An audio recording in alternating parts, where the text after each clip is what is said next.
For Session Update, I'm Shannon Lurkey. Earlier today, the Senate Republican Caucus held a press conference to reveal their legislative priorities for this 2016 session. Minority Leader David Hann declared that their primary policy areas are tax relief, transportation funding, health care, and education. Other senators then spoke more specifically about those priorities. Here's that press conference. Thank you for joining us here this morning, and I want to thank my colleagues for joining us. We wanted to take this opportunity at the beginning of session, although I guess this morning in thinking about it, we're 20% done with the session already. So it's going to be fast. But we wanted to make it clear what the priorities of the Republican Senate Caucus are as we look at the challenges that we face this year. We've got a $900 million surplus, and of course the big debate is what are we going to do or what do we propose to do about that. And I want to remind you all that last year we did our budget. There were two major things that were left undone. One, of course, was taxes. The other was transportation. There seems to be broad agreement that we need to do something on transportation. I think if we let another session pass without making a significant step to try to improve our transportation funding, that's a missed opportunity. And the same goes for tax relief and tax reform. If we let another session go by, especially when we have a surplus, without addressing these two critical functions, then I think we have failed in our duty to the people of the state. So we want to talk about 4 policy areas and some of the ideas that we are going to be working to advance this year: transportation, taxes and spending, healthcare, and education. So I'd like to turn it over to some of my colleagues to talk a little bit about the specifics in each area.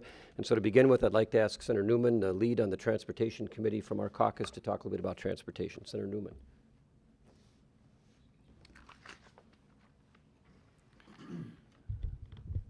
Thank you, Senator Hann. Insofar as transportation is concerned, that is something that I consider, and I suspect that all of your listeners and readers also consider vitally important to the state of Minnesota as a whole. I come from a rural district, and I can tell you that my constituents are exceedingly concerned about the status of our roads and bridges in outstate Minnesota. We currently have got a bill in conference committee from last year that is currently going through the conference committee process. And I simply want to urge my Senate colleagues to engage with the members of the House on that conference committee and do what we were sent to do when we came down to St. Paul, and that's come out of here with a comprehensive transportation bill this year. Now, in order to get that, the message that I do want to convey to all of you and frankly all of the people in the state of Minnesota, I consider the gas tax really a non-starter. It is, in my estimation, an outmoded and outdated method of funding transportation, and is simply not going to be a viable option. We have placed on the table a number of options, one of which would be moving the sales tax or dedicating sales tax in order to pay for our transportation needs. But make no mistake about it, we need to have this transportation bill completed and passed, and I think we should be doing it this year. And again, I simply want to urge those members who are on the conference committee to complete the job and move that bill forward. Thank you very much. Thanks, Senator Newman. I want to call on Senator Gazelka to talk a little bit about our tax proposals. Again, transportation, taxes, the two things that were left undone, if you will, from the budget of last year, and we really cannot afford to let this go undone another year. Senator Gazelka. Good morning. So a brief history lesson first. It was 2013 that Democrats passed a $2 billion tax increase. That was the largest tax increase, I believe, in our history. 2 years later, with the economy recovering, we ended up with a $2 billion surplus. And so Republicans felt like some of that money should be given back to the taxpayers that paid for that. So in light of that, we are proposing a number of areas that we want to have tax relief. I'll list 3 today, but there are some other ones that we want to do as well. Number one, we think that we should exempt Social Security benefits from Minnesota income tax. We are one of just a few states that still taxes those benefits for our seniors. Number two, we think that we should exempt military pensions from Minnesota income tax. Again, Minnesota is one of a few states that tax that. And what happens for veterans is when they're ready to retire from active service, they get a list of what states are best for veterans, and Minnesota consistently ranks in the bottom 5. And so we have found that we are losing some of our veterans that we want to come back to Minnesota. Why should we penalize veterans and seniors in Minnesota with harsh tax consequences? And finally, the third one I'll mention today is ag property tax relief.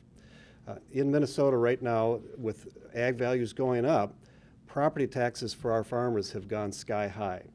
And so what we want to do is give them tax relief related to school referendum bonding, that from the general fund, we would pay half of that extra cost that farmers would have to pay. So in the end, they would have a reduction in their taxes, but our local communities local taxes that they raise would not be impacted. So those are 3 provisions. There's some other provisions that we're looking at, but I wanted you to have those.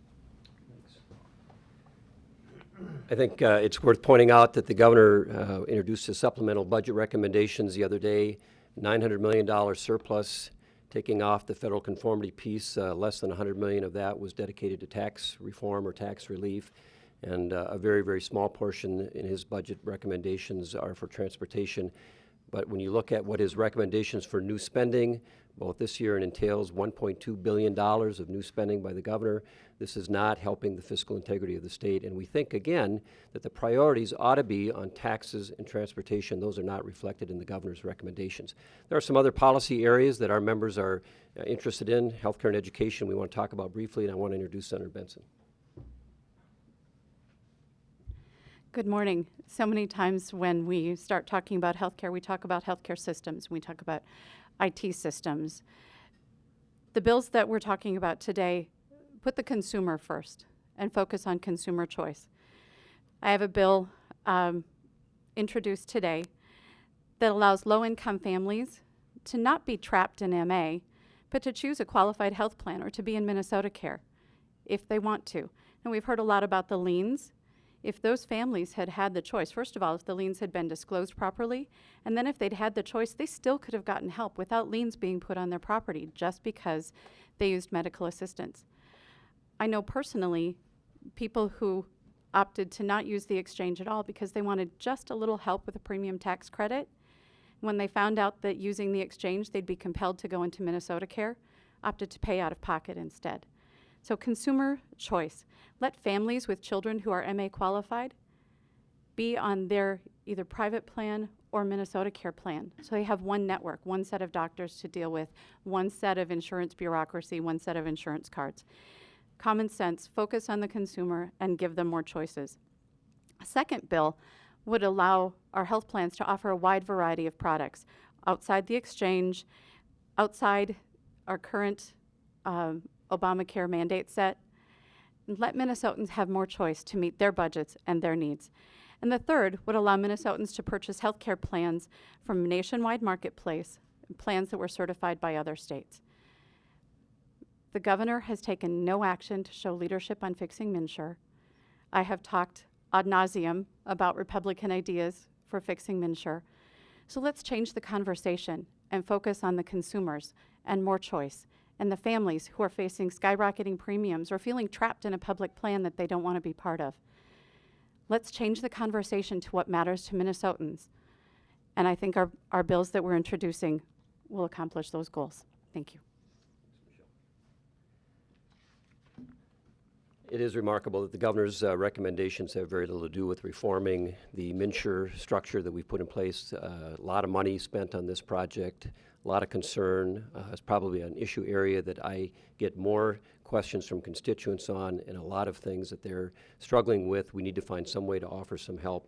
The ideas that Senator Benson mentioned are designed to, in some cases, restore the kind of freedom that consumers had in this state before the Obamacare mandates came along, and in other cases to try to free up the marketplace to allow more consumer choice.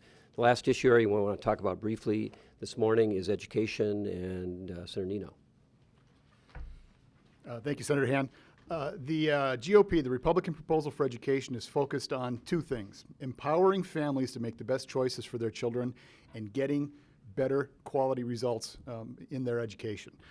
We did have a press conference earlier this session. I'll just reiterate what we talked about there quickly on these bullet points.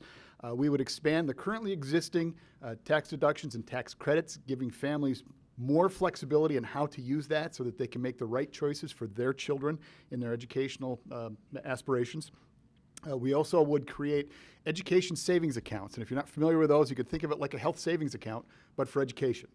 It would allow families the flexibility to use the money that is currently being spent on their education, but let the families choose the best option for their children. And this would be targeted to two categories: low income and special needs.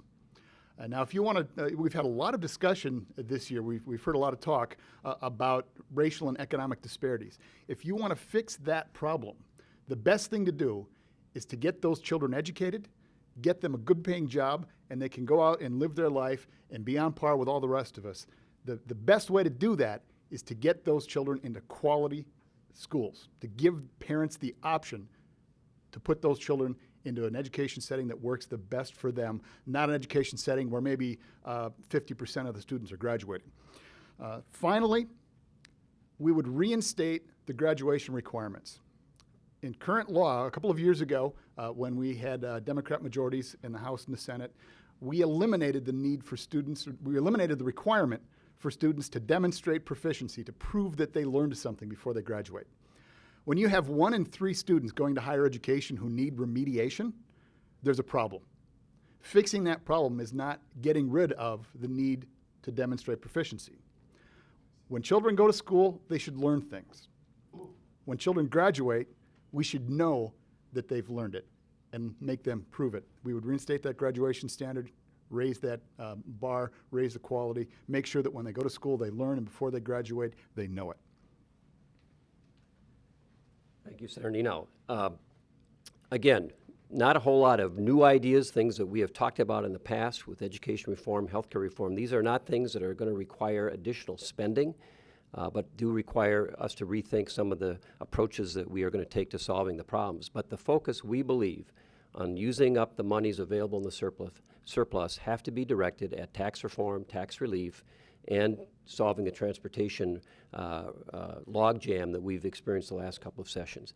If we fail again this session to not address transportation and taxes, then we have failed to do our job. So thank you for your attention. Thanks for being here, and we're happy to take a few questions from me or any of our members.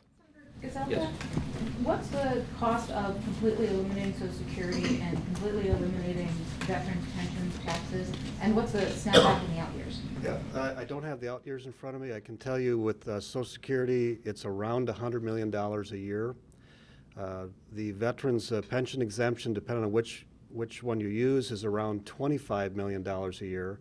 And what I'll say about that one is we do something around here called dynamic scoring, which means you can't count all the benefits of those new veterans moving in: property taxes, the businesses they start, the sales taxes they pay. So that one, in my mind, is not, you don't get the whole picture if you just count that. And I'll give you the ag one just so I don't have to come up again, is about $48 million a year. All of those are 1 year costs? Yeah, I just gave one. So each year going forward, they typically go up a little bit every year. So. And as long as you're up there and talking about taxes, the soccer stadium bill was introduced today for St. Paul. Do you have thoughts about that? I do not. Please explain a little bit more about the ag property tax proposal that you have. Is it just for new school bond referenda, or is it retroactive to existing ones? And what's the state's share? Explain all that again, please.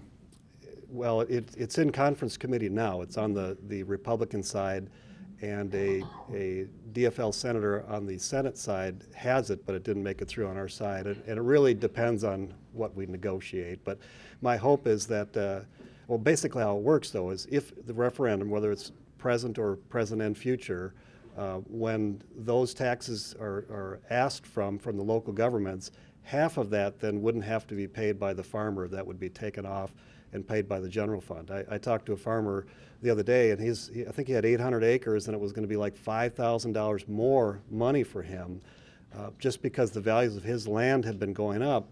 So as their land values go up and the residents and the business values are about the same, the pie shifts so that the ag people have to pay a bigger share of that pie. And so that's why we're trying to give them some relief. Again, it applies to existing referenda as well as future ones? I would support both, and it kind of depends on how we craft it in the end.